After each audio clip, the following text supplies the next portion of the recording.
අධික වේගයෙන් ධාවනය කළ ටිපර් රථයක ගැටීමෙන් මාර්ග රාජකාරියේ යෙදී සිටි පොලිස් නිලධාරියෙකු ඊයේ රාත්‍රියේ ජීවිතක්ෂයට පත් වුණා.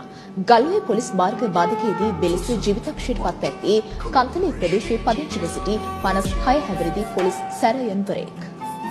හබරණ ත්‍රිකුණාමල ප්‍රධාන මාර්ගයේ ගල්ඔය පොලිස් මාර්ග බාධකය අසලදී ඊයේ රාත්‍රී 9:30ට පමණ මෙම මාරකර යානතුර සිදු වී තිබුණා.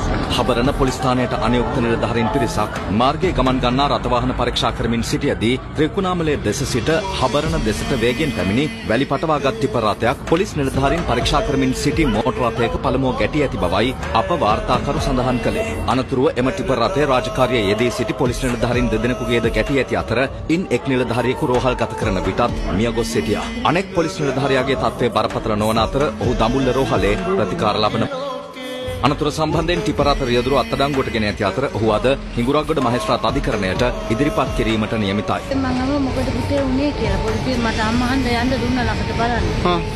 ඊට පස්සේ කිව්වා අම්මා මට තේරෙන්නේ නැහැ මොකක් වුණාද දන්නේ නැහැ කියලා. තාම එයා බයෙන් ඉන්නේ. කොහෙන් ඉඳලාද වැලි අරන් ඇවිල්ලා තියෙන්නේ? කොහොමිටනම් කොහෙන්ද ආගත් දන්නේ. ඉතින් යන්නේ ඔය ගඟට අල්ලේ කියලානේ යන්නේ. කන්තලේ. කන්තලේ වැලි.